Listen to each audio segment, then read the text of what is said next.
find this out. We are hoping, if it's working this time, we're talking about Ike's starting work in Bar and where he was living. You first went to live with, when you came over to Bar, with, and at that time, and Auntie Ty was staying there. Was Mummy there then? Yes.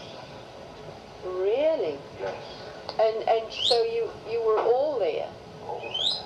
I don't think Mummy was there. I don't want to argue. Because your Mummy had to do the washing and do the work in the picture theatre while Uncle James worked to pay his debt of £400. Oh. Just left by... You're not talking out loud. We're recording. I know. Left by who? Left by his wife. Oh, Maria. Yes. Did Maria leave that big debt, did she? Oh, I didn't realize that. That's all I can recall. You can recall. Well, so you were staying there then? That's right. Right. And from there you were working at Burns Phillips? That's right. Okay. Aha. So after that era, you then went to live with Ready. and no, was that Fred and Nia? Yes. But Nia wasn't. Was that in the house that Before she was married. before Nia was married? Yes. Oh, that was I see. And that was in Namasau. Yeah. Yes. This is all in the Bar area on two opposite sides of the town. So, and then Nia got married. That's right. She married Hector Schuster, and then they went to live in one of the CSR houses, not far from our Auntie Martin. Auntie Martin was Papa's sister. So her husband, Leon Martin, he actually worked in the sugar mill as well as Uncle James. Yes. So you went and stayed with Nia and Hector then after they married. That's right. You worked at Burns Phillips all this time. All that time, yes. Did it? My job at Burns Phillips was to deliver groceries on a bike that I had bought. Yes. It was a Hercules bike. Uh-huh. And I picked up the books around the CSR area. Mm-hmm. And then got the groceries done at 8 o'clock in the morning, soon as the stores open. Mm-hmm. Then we had a little van, and we delivered the groceries about 10 o'clock, the first night. And that was all the CSR area, all around the area. Yes, yes. Yes, all right. And then come back, and then got the other lot from down the opposite side of Namasau. Yes, the opposite side of the town, yeah. Right. And then after you've done all that work, how old would you have been when you went to join the Navy? War broke out when you were in Bar. I was 18 then when I went. When you enlisted, were you 18? 18 then. I thought you were younger. I was, but you told I them was you 18. I put up my age to join. Because I I had to get permission from Mum before I was allowed to join. Consent to join. Right. So that was in 1940. 1940. Yeah. Well, 1940. What year were you born, dear? Pardon? What year were you born?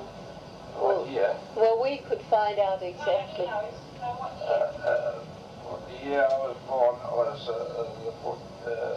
You were the born in 13th of April 1924. So, you were 16 in 1940. That's right. You were 16, but you did put your age up so as you could join. That's right.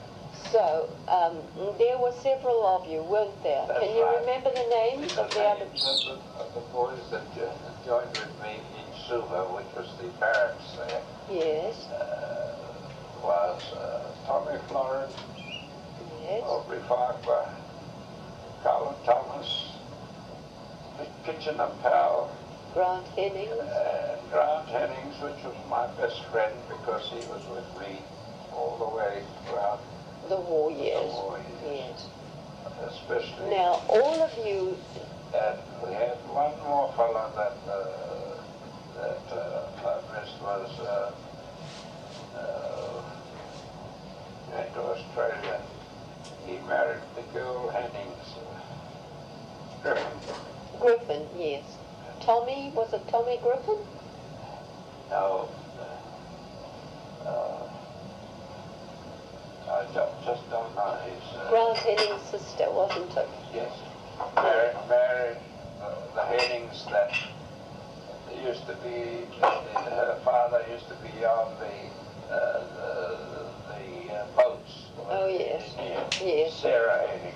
Oh, yes, yes. All, an old Levuka family. From Levuka area. Yes, yes. Right. Well, we'll just concentrate on this part first, Ike. So, then, when you joined the Fiji Navy, some of you boys were chosen to join the New Zealand Navy. How did that come about? Well, it came about because the Governor General came over and visited us at Tamaki, the training camp Yes. in New Zealand. Mm. And we thought we were to be instructors after our time, so they had to go back and teach the island boys what we had learned as instructors. Oh, I see. So that's what you went up to. Yes, after You came to New Zealand yes, and we had signed to serve either any Imperial or Dominion forces. And the Governor General then was Grantham. And he did Governor call, General and this is what he told us. So you all then actually joined the New Zealand Navy? Yes, well, the whole thing was that he said, you fellows won't be going back to Fiji until the war ended. Oh. Yes, this is what his word he told us, because we thought, well, when we finished our training, some of us went on to the Kiwi straight away, some went to the Matai, and some went to the Tui. So what did you go on? And I went on the Kiwi with Grant Hennings. Right. Now, where was your first mission? And our first mission was straight for the Solomons, Right. which was Guadalcanal. Now, Guadalcanal at that time was under heavy fire. So the capital then, those days, was a place called Malaitai. That was on Orion. Yeah. That was the capital. Right. And the Japs had Guadalcanal then. So, And we were stationed in a place called Tulagi, 1943. I remember hearing all about that during the war, yes. And what was the ship that you were on? It was the Kiwi. It was a minesweeper. So was Kiwi a minesweeper? Yes, yes. Right. And was it, it had just a few Lewis guns and one Oerlikon, a Boffa and a 3.57. so how many would have been on the crew? About 75 of us. 75. So what actually was your job on My the ship? job was an ordinary seaman boy to do all the washing for the skipper and the officers and getting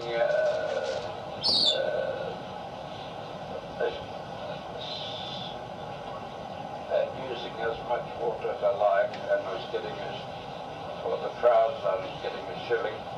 Gosh. And getting 2 shillings for the suit and that.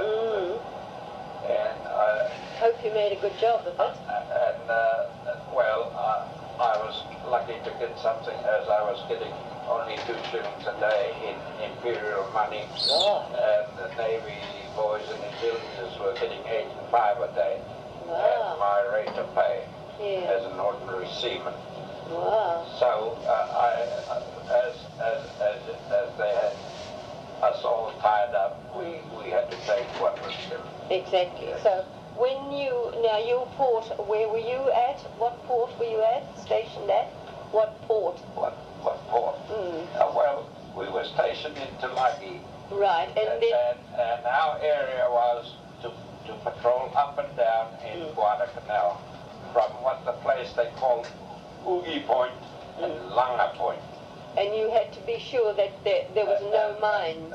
That's right. You just swept the ocean there to keep the mines. Yes, keep it free of mines. And from then on, we escorted Liberty boats and that as we got further. American Liberty boats. American Liberty boats up to Green Island. Up from Green Island right up to the Treasury Island. New Zealanders were at Green Island, and they were up in Treasury Island.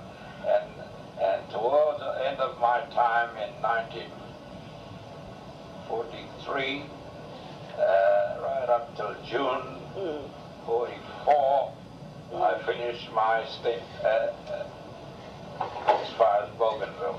Okay. And so from there, so you did have a few incidents there that you did recall. You did tell me once that you were in a boat when there was a torpedo coming towards you. Oh yes, well this was patrolling on the area in Guadalcanal, and we saw a aircraft come through, swooping down, and as we were patrolling, this aircraft lobbed his torpedo, missed us, and caught a Liberty boat, which was named the William Penn. And about 3 weeks after, we saw bodies just floating by. And that day, the New Zealanders had just unloaded a lot of their troops away from that area. You were lucky. Yes, very lucky. As we on lookout, we could see that we weren't allowed to give our fire away to these things. And we were getting shrapnel coming from the shore. Was Americans. Was there anyone hurt? No, none whatsoever. You were lucky. Yes. So then when your duty was over in the island, then you came back to New Zealand, did you? Yes. I came back to Devonport. And Grant? And Grant was the same. Yes. But Grant,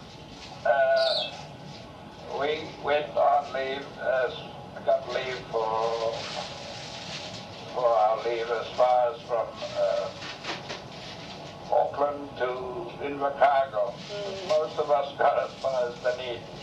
And we were recalled back 5 days just after our leave to call back, and our draft was for UK, which is the United Kingdom. Yes. And we went on an old tramp steamer named Themistocles. And from there, it was Grant and myself, and that was the only 2 of us that was on this ship. And all the others were New Zealanders? I don't know. Oh. Yeah, we were separated then. And we I didn't see Grant till VE Day in Malta. So now, when you left, what port did you arrive at in Europe? Oh, we arrived in Europe at a place called... That would have taken you about 5 weeks to get there. It took us about over 5 weeks, because the convoy we were in was only a 6-knot convoy. And while we were in the Indian Ocean, D-Day was on June then. Ah. Yes, that 19. That would have been a great celebration. But we were skirmishing, and we didn't go on a straight course. We were zigzagging, and our ship was the last just limping behind the convoy. Oh, God. Which was an old tramp steamer. Yeah, okay. However, we got to Greenock, Scotland there, and on the River Clyde there were all sorts of fleet there. It was chock-a-block, which I mean was loaded with aircraft carriers, battleships. I know the River Clyde, yeah. During the D-Day thing. So we got in Edinburgh, and we were transferred to Gus, which is Plymouth. I know Plymouth, yes. Plymouth was the place that got bombed heavily. Yes. Plymouth Hole, and we were there. And, when the bombings were on? Sorry? Were you there when the bombings were happening? The only time we were there was watching the V1s and V2s flying across. It shook the whole ground, just watching the flame of these going somewhere to London area and that. And we were on the coast of Dover while we were doing there at a place called Lynham Camp. We were used as a navvy to help the bricklayers build a radar station at the coast of Dover. Yampton was an old town village, and Newton Terrace was a beautiful place where you could still get your cream and scones and beautiful cup of tea for sixpence. And we were in this camp where it was so swampy that we had to use gumboots all the time. Right. Well, from there, thank you, Sue. From there, shall I stop it now while we have a cuppa? Yes. Right. Right. Then that place that Gaddafi's got now. Libya. Yeah, but the name of the area is something else. The name is Now, Bizerta. Sue, you Bizerta. Gaddafi lived in Libya. Now, we've been talking prior to recording, so we've got to really start now to mention that the ship you left England on was the Norfolk. No, I beg your pardon. It was a Berwick. The Berwick. Berwick. The Berwick. A cruiser, very big cruiser. Right, and from there you went to North Africa. Yeah, which is a place called Bizerta. Which was a place called Bizerta. Yes. And in Bizerta you commandeered landing craft, didn't you? American landing... Commissioned. Oh, sorry, okay. Commissioned landing craft. That's right. And what were you doing on those landing craft? What actually was I was what they call a quartermaster. Quartermaster. And my job was with an assistant, which I had with me, and we had a mixed crew, a Polish officer, and all sorts of sailors, and we had a team of soldiers who were there, used to put on what they call balloons.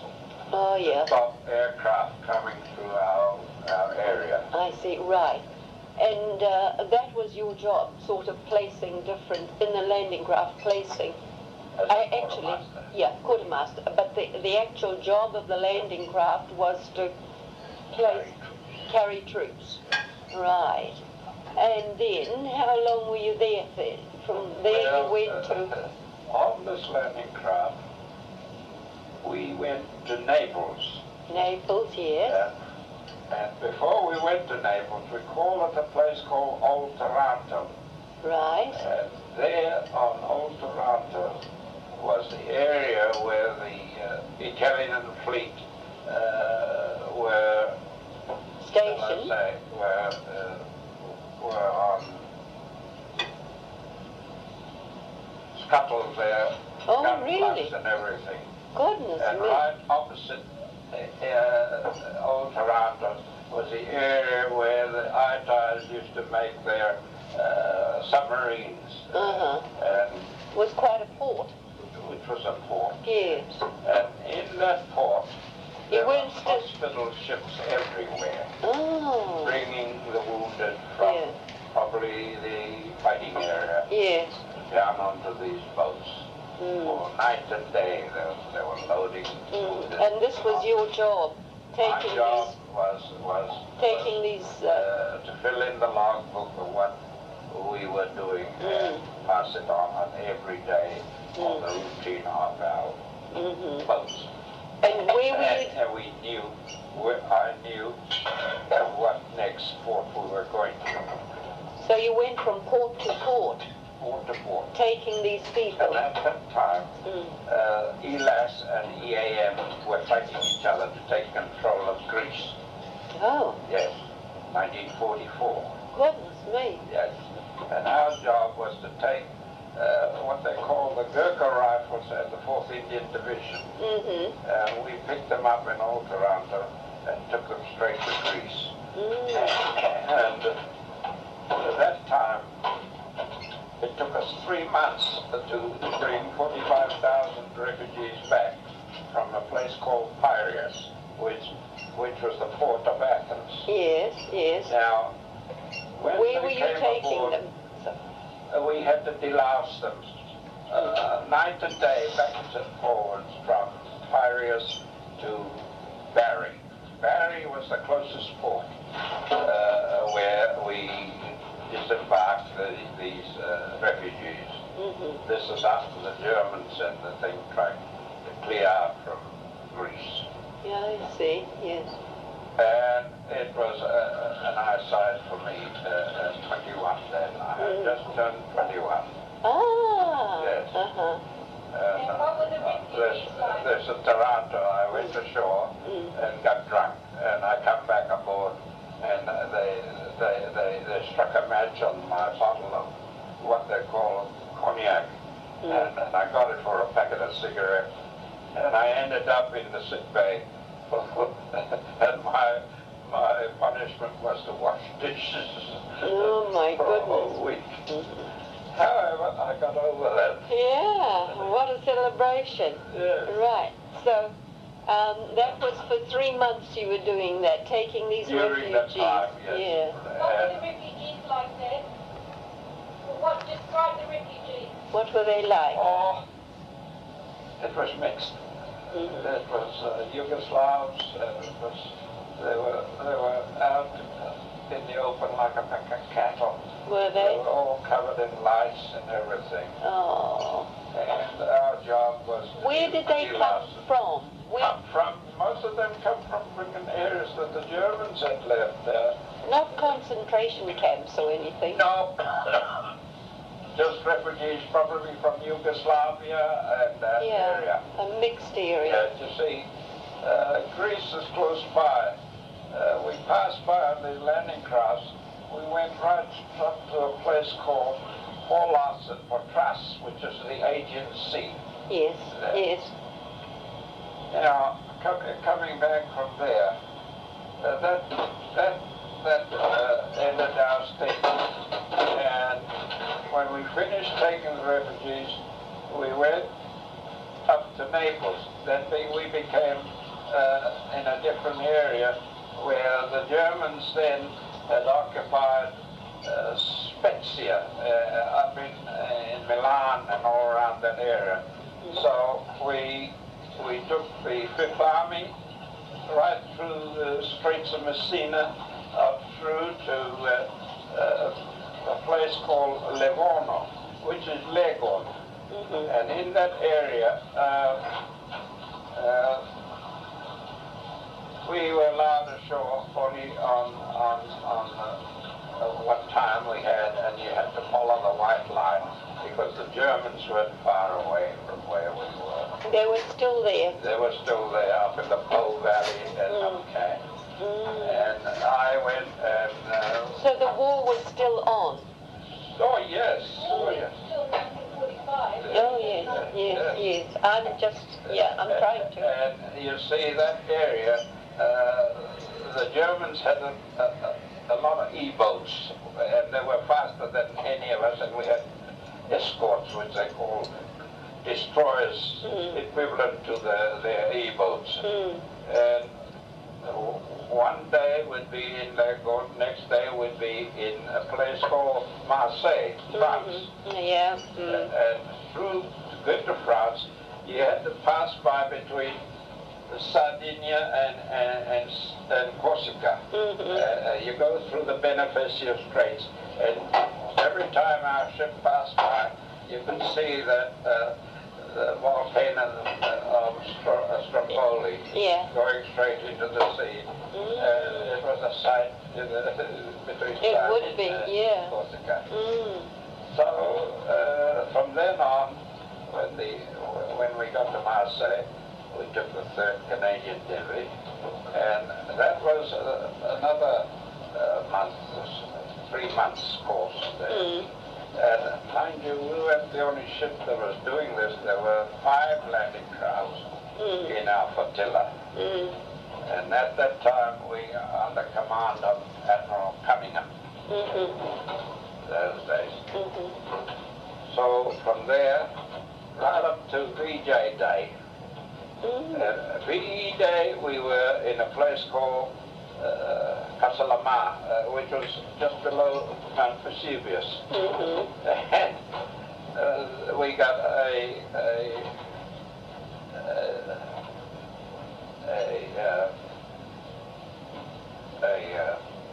letter, or a message? A message from the Queen and the King to splice the main brace. So we all had extra victory, rum. So most of us went ashore and got drunk. Is that where you had those photos taken? Yes, most of it. But we couldn't go by ourselves. We had to be in a This group. was where? In the, what part? Casalama. Casalama. And Naples is, was an area that they sort of term is, you see Naples and die. That's how you got those photos of the Oh, yeah. I bought those at the place called King Victor Emmanuel's palace. And I had a little message to send to my folks in Fiji over that. And I had a little photograph of the message taken to me and them. Calling the islands and that from the BBC. I'm not sure. I don't remember. I could have been in Kumbala at the time. You were, yes. Oh, no. I was in Bar on VE. I was in Bar on VE Day. That's right. I was in Bar, truly. I can remember everybody going mad, and there was a huge dance that Saturday night. And so from after VE Day, where did you go then? At VE Day, we got as far as Malta. And there where I met Grant Hennings, we both got drunk in a bottle of whiskey. Terrific. He wasn't on the cruiser Norfolk. They were ready to bomb Bergen, which is somewhere up the Norwegian coast. Yes. Where they got a message to cease fire. Terrific. And Grant was funny. We was going back to his cruiser, and I was going back, and we met in the lift going down in the lift in the harbour. Thrill. And we got drunk into a bottle of Johnny Walker Black Label for 10 shillings. And Grant and we went in our boat across to our landing craft. Now Malta happens to be like 5 fingers. Cruiser and destroyers and other minesweepers, and then our landing crafts were way back in the ring, and never, and then submarines were right. That was the base of Malta. And way back was the area where the Spitfires and that were. Yeah, yeah. Malta was heavily bombed, yes, but they never gave up fighting. No, it was the gateway, wasn't it? So I lost my false teeth in the drink in Malta that day on V-Day. That was, My false teeth. I still got the original in the drawer. It took 3 weeks before I got it replaced. terrific. Now, after that, the war was over then. What would No, it wasn't. Oh. It was Japanese to start with. We got a message from in Malta that we didn't have to go to the Far East. We were due to go to the Far East. Luckily, VJ, which was 8th, I think, or June 16th, September the 16th, Yeah. So, 1945. right. Now, our area wasn't finished then. Oh. No, we had to carry on mopping up what was left behind with UNICEF, United Nations. Yeah. Now, our job on these landing craft was to bring refugees and take foodstuff there and tractors to a place called Durezo. A place called Durezo happened to belong to the communists then, under a communist player named Zog. And our port, where the communists had, was Tirana, and our port was a place called Durezo, in the capital, Tirana. Now, that area, we took tractors, food, and everything by the load, and we were just giving it to 45,000 partisans that were hungry. Yes.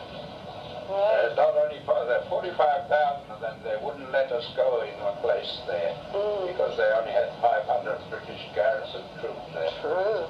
So we had to call in the cruisers to release the British troops in that area. So it took us a month before we were able to take them away. Yeah. And then, all right, after all that was over, Yes. then and when did you get back to New Zealand? We got back, You went back to England, did you? No, from Naples we had to exchange everything of currency. British military currency and everything. Now, we were stationed at a place called Algiers. Yeah. And in that area, if you weren't there to recall your name and that, you missed the train that went to a place called Dieppe. Yeah. Dieppe was a port where a lot of action was happening in the Navy days. So this area, we went right through France on this cattle train line. You had a kerosene, and you had one stop for a meal, that's all. God. Yeah, from Algiers to Dieppe. And we left, say, about 8 in the morning. We didn't get up to there till about near 8 o'clock at night. It was a slow cattle train. But I can recall gathering all the money that these fellows had thrown away in my pocket. I held it until we got to Dieppe, and they rechanged it to British currency. And that's how I was loaded up, going back to England with plenty of money in my pocket. Terrific. And then I met the girl which was my pen pal while I was in the Mediterranean. Her name was Bond, Phyllis Bond, and she happened to be in the ENSA group entertaining troops and that. And then she met me, and she took me all the way round to London and that for 1 and 6 a day on the tube. Gosh. Yeah. And her father happened to be a constable in a place called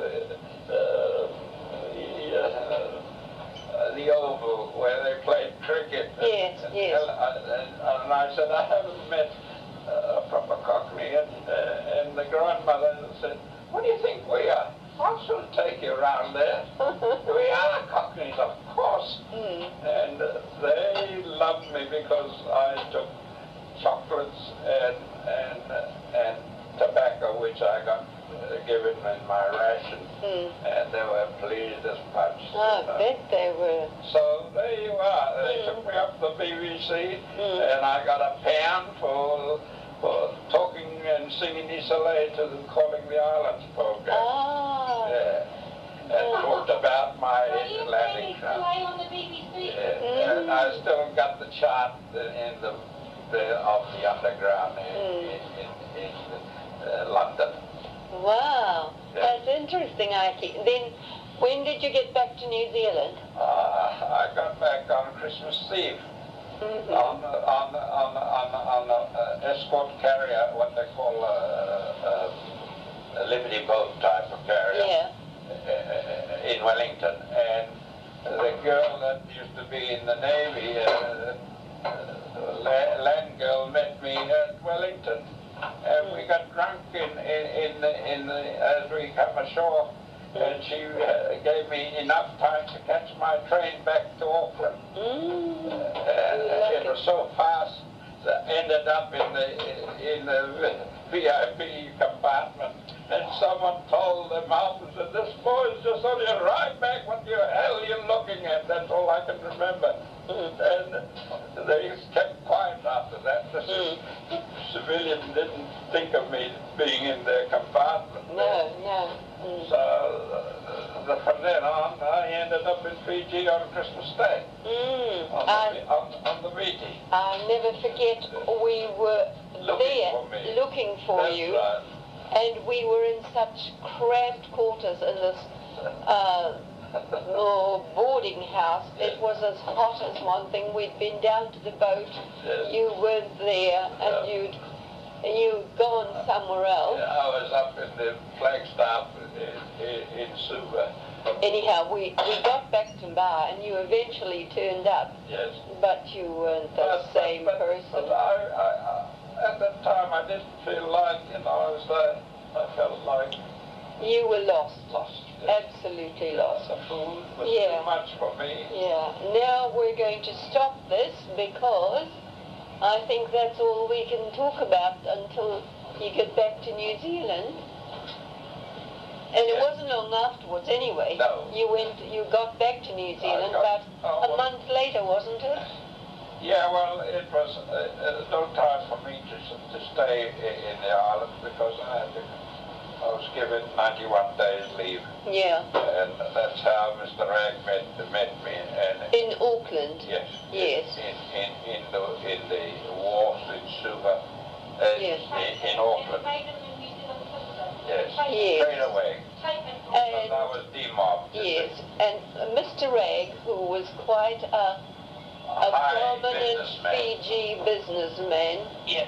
very well thought of, met Ike in Auckland, and he was responsible for making him a New Zealand citizen. That's right. So we're ever grateful to him for that. Susan, I'm going to throw this And